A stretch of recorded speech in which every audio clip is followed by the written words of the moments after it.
अस्सलाम वालेकुम। लो भी गल है भी साडा ना वाइस जिहड़ा सी ना मैक वो हो गया सी जनाबरी बंद, पता नहीं लग्या।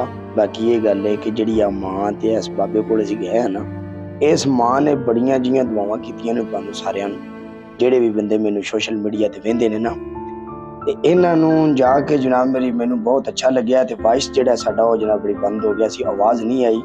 ते मां ने मैनूं आख्या तू मेरा पुत्तर है, ते मैं आख्या मां जी मैं आ गया तुहाडे कोल, हुण कोई मसला नहीं। मां जी नूं नंबर भी दे आया, ठीक है। ते मां जी होरां नूं असीं जनाब राशन भी जिहड़ा पहुंचा दिता है। बाकी ये गल है कि मजीद वीडियो इंशाअल्लाह तुहाडे तक पहुंचदियां रहणगियां, ठीक है। मेरा गल करन दा मतलब ये वे कि सोशल मीडिया ते अगे भी तुसीं सारे वीर भरा मैनूं वेंदे अजे, प्यार मुहब्बत तुसीं अपना विखांदे अजे। सो मैं कह रहा वां कि अगर मैनूं कोई 4 बंदे वेंदे ने, 4 जी वेंदे ने ना, ते मेरा गल करन दा मतलब ये वे कि मैं तुहाडे तक इहो जिहे लोग जिहड़े ने उन्हां दी आवाज़ पहुंचावां, इहो जिहे लोग जिहड़े ने तुहानूं जनाब मेरी विखावां। बाकी ये गल है कि मां इस टाइम तुहानूं जनाब मेरी सारिआं नूं बड़ियां दुआवां दे रही है। वेख इन्हूं मैं गल कीती कि तू मेरी मां है, तेनूं परेशानी लैण दी लोड़ कोई नहीं, इत्थे बेचारी रो रही है।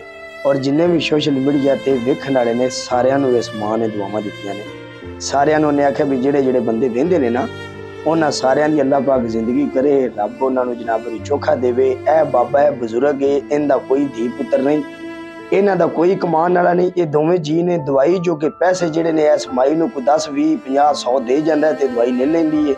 बाकी है जिहड़ा बाबा है नाल बैठा बुजुर्ग, ये भी इवें ही करदा है। जे हुण दसो भी है की मेहनत कर सकदा बेचारा, कित्थे दिहाड़ी ते जा सकदा, छोरा छकरा तरह काम ते कर नहीं सकदा। किसे दे माल डंगर नूं पट्ठे पा के, किसे दा काम कार करके इनू शाम नूं कोई बंदा रोटी टुकर जो के पैसे दे दिंदा है, ये रोटी टुकर खा लेंदे ने। नहीं ते बस अल्लाह तवक्कल है, आंढी गुआंढी कोलों मंग के गुजारा करदे ने। तो गल ये वे कि यार मैं इहो जिहे लोग तुहाडे तक पहुंचांदा रहांगा, ठीक है। तुसीं इहो जिहे लोग जिहड़े ने उन्हां दी सपोर्ट करदे हो, रब तुहानूं दित्ता है, तुसीं अगा देंदे होवे ना, हाथ जोड़ के पियांदी है पुत्तर तेरी मेहरबानी। मैं आख्या मां मेरी मेहरबानी नहीं, ये सब मेरे मालिक दा कमाल है, अल्लाह पाक दा कम, सारा अल्लाह पाक दा फजल है कि अल्लाह पाक ने मैनूं वीर भरा दिते ने नाल खलोण वाले। आ थैली राशन दी मैं दे आया, ये इन्हां दो जीआं कोलों अल्लाह दे हुक्म नाल नहीं मुकदी पूरे 15 दिन, ठीक है।